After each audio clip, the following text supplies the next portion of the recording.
Welcome, everyone, to another episode of Grow Your Path to Wellness. For those that tune in every week, if you're a new listener, welcome. But those that tune in every week, everybody kind of already knows how much Amanda and I value guiding people on their, therapeutic journey, but in a holistic way. So we're super excited today to be talking with Britney Cirullo. So she's going to be sharing with us some knowledge about alternative therapies that are kind of out there outside of traditional psychotherapy or talk therapy. So I'm pretty excited about it. And so welcome, Britney, and thank you for joining us today and taking the time out of your Friday, which I'm sure is busy. So just if you don't mind giving us and our community a brief introduction about any background, your education, and your current role in the wellness field.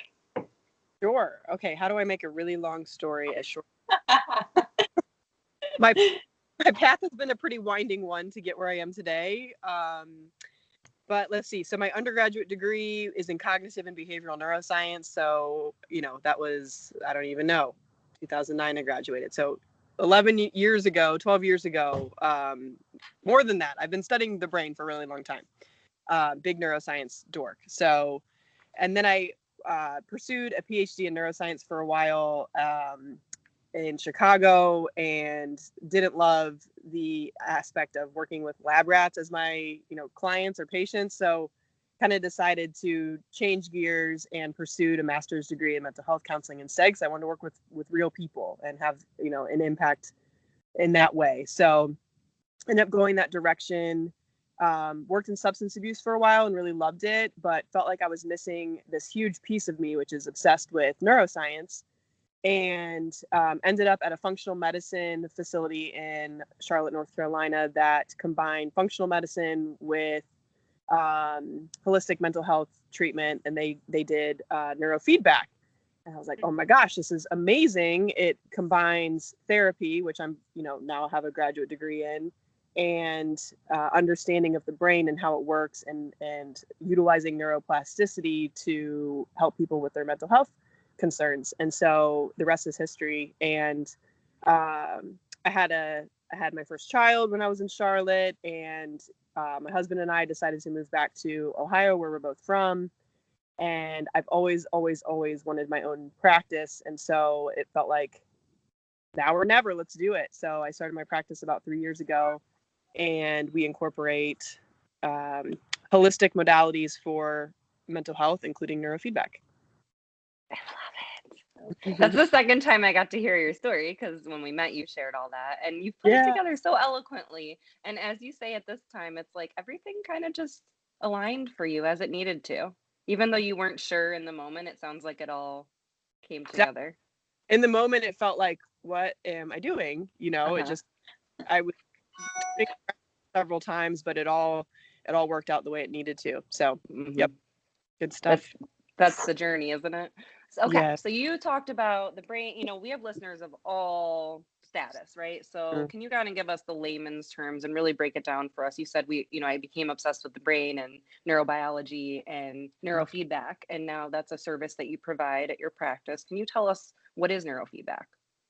Yeah. So in a very basic sense, our brain is capable of changing itself, right? And neuroplasticity is the word that we use in the neuroscience world. It basically means that our brain is capable of change, and that is, it can go good or bad. Traumas can happen, injuries can happen, and it can change the brain for the worse. Or we can use things that we know that are helpful and healing to the brain to help the brain heal for the better. So neurofeedback is a type of biofeedback, the big umbrella term, biofeedback. And that basically uses technology to help us learn about what our brain and body is doing, and gives us feedback about those processes that are normally subconscious, such as our EEG activity. That's the electrical activity of our brain. So we use technology, we use electrodes that read EEG activity, and it gives your brain information about how it's performing and helps it perform better, more balanced. Yeah, that's a really basic way of putting it, I guess. Okay, so that's the big term. So then if a client would come into your office, like who's appropriate for it? What would you recommend it for? And then what would an actual session look like? Yeah, so we offer a handful of different neuroscience-based approaches for mental health. So generally, people come to us.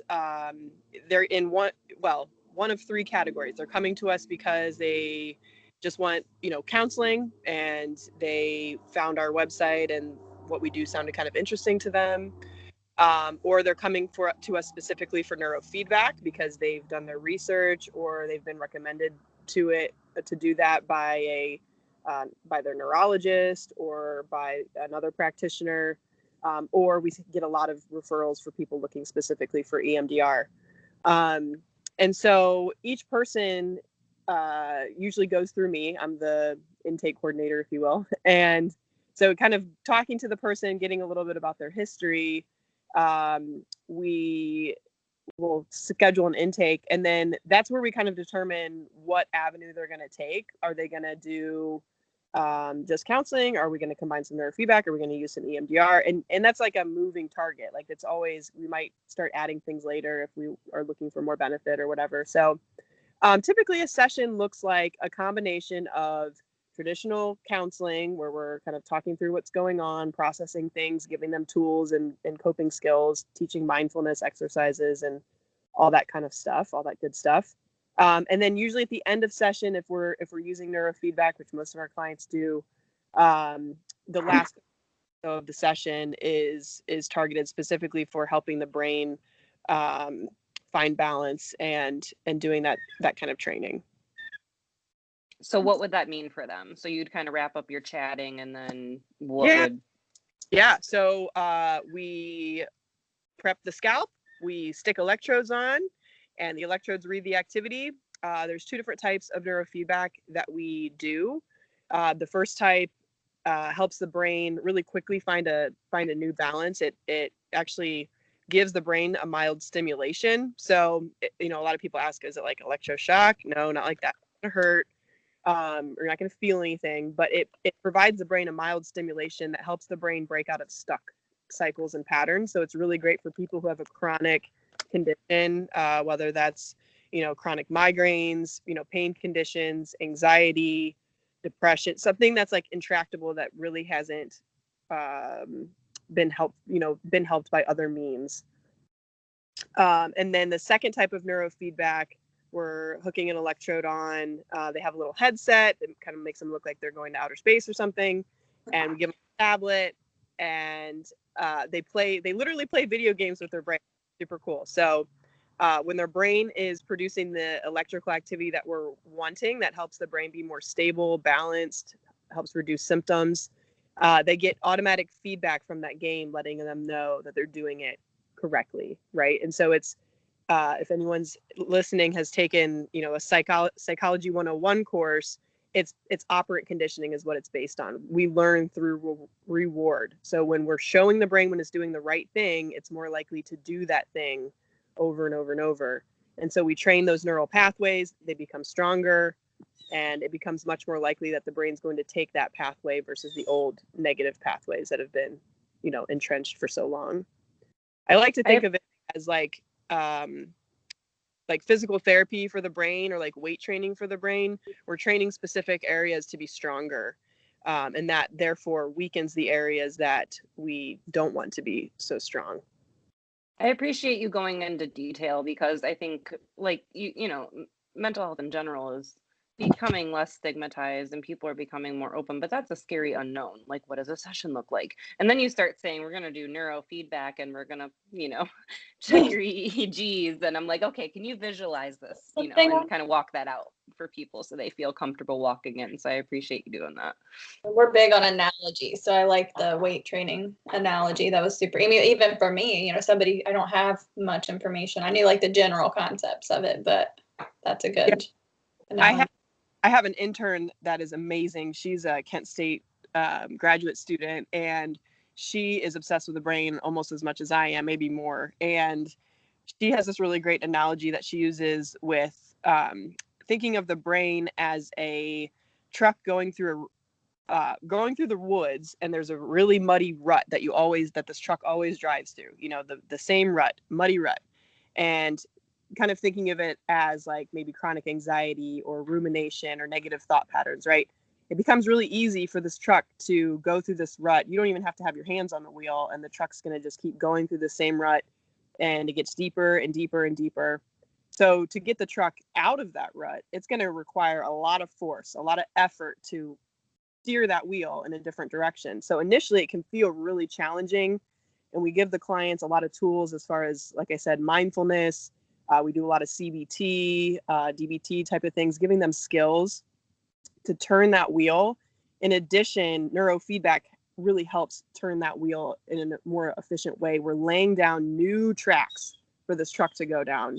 Mm-hmm. And so at first it's going to feel kind of hard. We might, slip back into that old rut here and there, but over time we're making a new pathway, making new ruts. And then that's the new course that this truck's going to go down all the time. Right. So I thought that was a really cool analogy. She brought that to the table. I'm like, I've never heard that, but I'm going to use it all the time. You're like, thank you. I do something similar. I say, like our brains love comfort, even if it's not doing us good. So we will keep going down the same bumpy road with the really long train that takes forever to get home and is kind of scary. And there's a creepy guy at the end, right? Like we'll keep going down it, even though it's not comfortable because it's all we know. Yeah. Yep. Yeah. We have we need to make like a collective like list of all the analogies we use. That would be interesting. It would be a book at this point, I think. This is like just kind of my own question, and my gut tells me it depends on the client, the situation, and their presenting needs. But how long do people typically engage in neurofeedback? Sometimes. Yeah, that's probably the number one question that I get when I'm doing. Yeah. It's certainly something that's an investment because it's not a one and done situation. Research shows that 15 to 20 sessions are the minimum requirement in order to create a long-term change. So a person can have great benefit within a couple of sessions and feel a lot better, but those changes are not likely to stick because it's like learning to play the piano or learning to ride a bike. It's going to take a lot of practice to get you to where you need to be. So yeah, the science shows that 15 to 20 sessions is the minimum. And then from there, it's really based on severity of the presenting issues and duration. So like, is this somebody that's coming in with a head injury that happened 3 months ago and they have lingering symptoms from that? Or is this somebody who has had depression since they were 5 years old and they're 55? You know what I mean? So the length of treatment will really depend on those kind of things. You just made me think. So I think it's important to point out, you don't just serve people with mental health. You serve people, other types of individuals and folks that might not know. So can you just point that out real quick? Yeah. So we, the way that I kind of talk about what we do is for mental and cognitive health. So, mental health referring to depression, anxiety, OCD, trauma, things like that. Cognitive health, I think more of like kids with ADD or aging adults with memory issues or the person who's had a brain injury and has post-concussion syndrome. So those are the more cognitive issues that we can really be helpful with through neurofeedback as well. So yeah, I mean, I see a fair amount of people on the cognitive side of things. I work with people who have workers' comp claims and things like that have hit their head on the job, and there's different things that we work with for cognitive health as well. Beautiful. Talk about holistic. Talk about mind body. Ugh. I know. I have so many like questions and things, and ask away. I love it. You guys are awesome. That's so great. Interesting to me. So we heard you mention neurofeedback, and it's under the bigger umbrella, like under biofeedback, right? So, what for listeners, viewers, what is biofeedback, and how does it differ on its own? Yeah. So biofeedback, as you mentioned, the umbrella term, meaning using technology to train any subconscious action of the body. So I was talking about EEG activity. That's the brain's, subconscious activity. But that could be training our heart rate, training our temperature, training our muscle tension. So there's lots of different types of biofeedback out there that help to, in a very broad sense, tame the autonomic nervous system. So that fight or flight mechanism that a lot of people struggle with when we encounter stress, we overreact to it, we feel overwhelmed by it. We have self-destructive behaviors. There's all these different negative things that can come from having an autonomic nervous system that's out of balance. So one type of biofeedback that we use is called heart rate variability training, and it is pretty popular. A lot of clinicians use it, but it's a really simple paced breathing technique that allows us to better control our heart rate. And when we control our heart rate in this particular pattern, it sends signals to our brain that we're calm, that we're in control. And it can really, really help with that stress response. So it's great for anxiety, obviously, but it's great for a lot of different things. So that's something that we combine with, that's something that we pretty much do with every single client, whether they're doing neurofeedback or EMDR or just counseling. Heart rate variability training across the board is just really powerful for calming the central nervous system. Cool. So it's like the neurofeedback, the neuro part just kind of shows that it's more targeting like the brain, and you said the subconscious functions, but biofeedback can be applied to different areas of the body that have those automatic functions. Yeah, exactly. Yep. So much fun. Okay. You're so smart. I would have loved to be next to you in college. That's working. Okay, so I brought up wanting to ask about hypnotherapy, and you were like, well, yeah, my clinician does that, but it's a form of it, and we have time if you don't mind chatting about that, because I think people see like hypnotherapy and they think like I'm gonna lay on a couch and someone's gonna dangle a clock in front of my face and very like media, like what people see on like movies and stuff. So yeah. Sure. Yeah, so my clinician Chase is trained in hypnotherapy. And before this podcast, because I knew you wanted to ask about that, I'm like, Chase, send me some resources. Like, let me because I'm familiar with like what it means brain wise, but like what it means, how it takes place in session, I wasn't super aware of. So there's a difference between hypnosis and hypnotherapy. So hypnotherapy is provided by a, licensed clinician and all of that. Hypnosis, I think, any old Joe off the street could learn to hypnotize, which I would not feel safe with. But it's basically a tool for healing. It's used a lot with people who want to make a change in their life and have some sort of stuckness, whether that's a trauma block or they're wanting to quit a behavior that is unhealthy for them. It can be really helpful for addictions. So, it's basically guiding a person into a semi-conscious state where you're lingering between wakefulness and sleep. And that is a very, what they call suggestible state. So the brain, we're like basically turning up the subconscious mind and turning down the conscious, like thinking part of our brain, which can get us into trouble, right? And but we are turning up the subconscious and allowing it to come to the forefront, and that can really be deeply healing. We can find out more about what's blocking us and help us move past those internal subconscious blocks that keep us stuck. So that's kind of a really basic way of explaining it, but I was going to mention that there's two different ways that we do hypnotherapy at our practice. So Chase does it kind of the old-fashioned way. One way that I like to do it is through what we call in the neurofeedback world alpha theta training. So it's basically EEG guided hypnotherapy where we hook an electrode up and we're looking at the brain's activity. I do a really nice long guided meditation to get the person deeply relaxed. And then we turn on the neurofeedback, which gives them information about how deeply at rest they are. So it basically helps to hold them more efficiently in that resting pattern. And in my opinion, can be a much more efficient way to get the person where they want to be, like with that neural activity that we're looking for. So it's pretty neat. I do it with a lot of my clients, especially the people who, my ideal client right now is more of the like go-getter entrepreneur person who is looking to go to the next level. And I really like applying that with those individuals because basically I'm reading a script which helps them visualize their ideal life, and then, and then allowing the subconscious to work through whatever's keeping them from living out that ideal. Yeah. Yeah, that limiting belief or fear or yeah. It's Oh my gosh, where do I sign up? I know. Like, listen, I'm driving over. up there. I need to go see Amanda anyway, so I'll just like hop Yeah. around.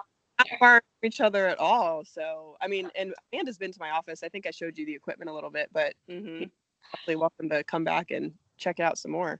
Yeah, and you do this. I'm sorry, I'm squirreling off our script, Yeah. but I see you on social media. You do neurofeedback yourself to train your brain. Yes, Yeah. of course. Yeah. You've got to. Well, to become certified in neurofeedback, you it's a requirement anyway, but something that I continue to do. I mean, it's not something that I'm like with meditation that I'm really, consistent with all the time, but it's definitely something that I do off and on just to kind of keep myself tuned up and keep things moving in the right direction.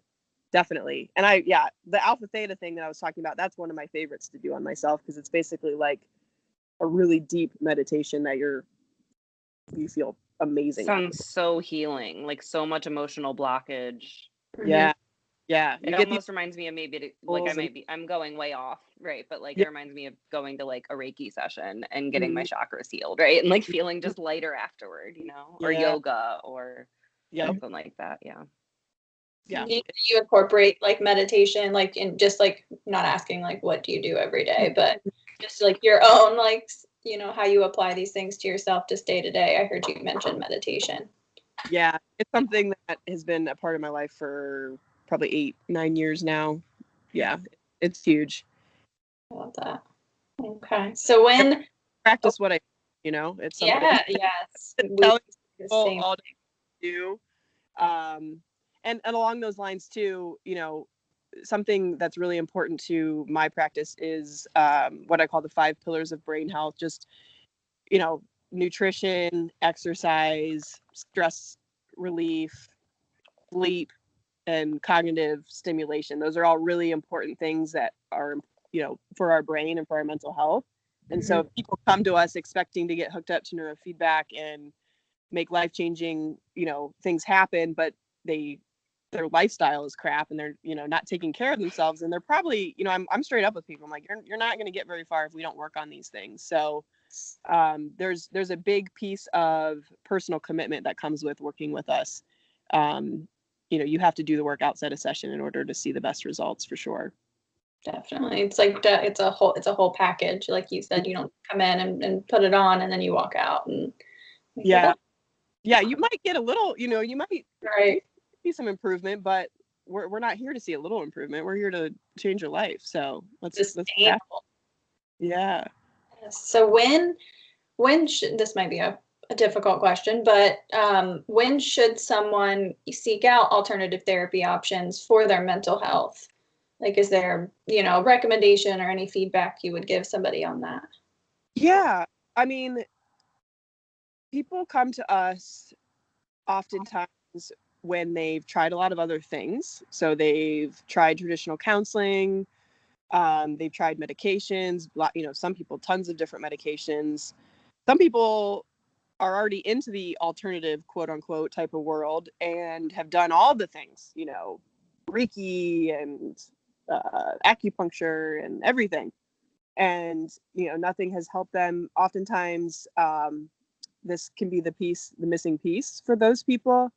And even if people haven't gone through all the things and maybe they're just a more natural person, they want to help themselves. They are more independent and really don't want to rely on a medication or things like that. Those are the people that often come to us as well. They're just looking to be given the tools and resources to take charge of their wellness. Yeah, exactly. Yeah, to be able to self-regulate. That's the big term. Self-regulate. Yeah. Absolutely. And then as just clinicians ourselves, but also I'm sure for our listeners, out there, they would probably wonder, like, insurance coverage, or like, is there a likelihood that it can be covered by insurance, or kind of what does that area of it look like? Yeah, that's a great question. So yes and no. So the way that we work it is insurance does not cover neurofeedback in Ohio anyway. Different states have different regulations, but in Ohio, it's just not something that's typically covered. And so what we do is if the they're needing psychotherapy, we'll bill for psychotherapy. And then at the end of session, separate from the session, we'll do neurofeedback, and that's an out-of-pocket charge of $35. So we bill insurance for the time that we are using psychotherapy, and then whatever time that we're using on neurofeedback is kind of totally separate, and that's billed out of pocket. So that's the way that we've been able to make it work. And on that note, we only take a couple of insurances. So we're only in network with Medical Mutual and SumaCare right now. So I would say a good 50% or more of our clients are self-pay. But like I said, we work with some different, we work with BWC. We work with a couple agencies that have funding for kids with autism and children who have been adopted. So those are some funds that we have a relationship that we can work with as well. And you offer a sliding scale fee, or? We do. Our intern Mary Beth is offering a sliding scale. She's full at the moment, but we are happy to add people to the waiting list. Okay. Yeah. Awesome. Oh, thank you. Like I love that each individual person that comes on here gives me chills and warm fuzzies in different ways. And so thank you. Any last minute, like, this is your time to shine. This might get listened to in 10 years, 20 years tomorrow, right? Anything you think that our community should know? Any last minute thoughts? Or I feel like you guys asked really great questions that kind of pulled everything together. I don't know. Even just like your motto or your mantra or mental health and wellness in general, like something good to leave them with, Yeah. Well, I would say, our tagline is train your brain. You have the opportunity to train your brain in so many different ways, whether that's through meditation, through, diet and lifestyle. Neuroplasticity is something that you can harness and really take control of to live your best life, or you can just kind of, let it be what it is and hope for the best, So I would say just the empowerment of knowing that we are capable of changing our own brain is very, very empowering to me. And so I always try and relay that to my clients. And yeah, I would say that that's kind of the takeaway message. We have more control than we've been led to believe. Mm-hmm. Okay, so where can our community find you if they want to follow you or if they want to schedule an appointment? Absolutely. So our website is trainyourbrainohio.com. That would be where you get all the contact information you need. And then on Facebook, we are at Alternative Therapeutics. Same for Instagram at Alternative Therapeutics. And we'd love to have your, listeners follow us on those platforms. We try to give out a lot of good brain information and mindfulness information and things like that. So that'd be awesome. And you guys have a podcast as well? Oh, yeah, we do. Good call. It's called Mind Tap with Alternative Therapeutics, and we are on all the platforms that you would probably be using. Spotify. We all do so many things. We forget what we're doing anymore. The podcast, yes, and we hope to have you on our podcast one day as well. We'll have to look into that. We will figure it out. Well, thank you so much, Britney, for being here and taking your time out of your day. And I hope that you have a beautiful weekend. You too, guys, lady. next week, we are super excited. My friend Nicole is going to talk about music and coping. That'll be amazing. So, all right. We will see you. Thanks, guys. Stay tuned next week. Like, comment, subscribe so you don't miss out on the latest episodes.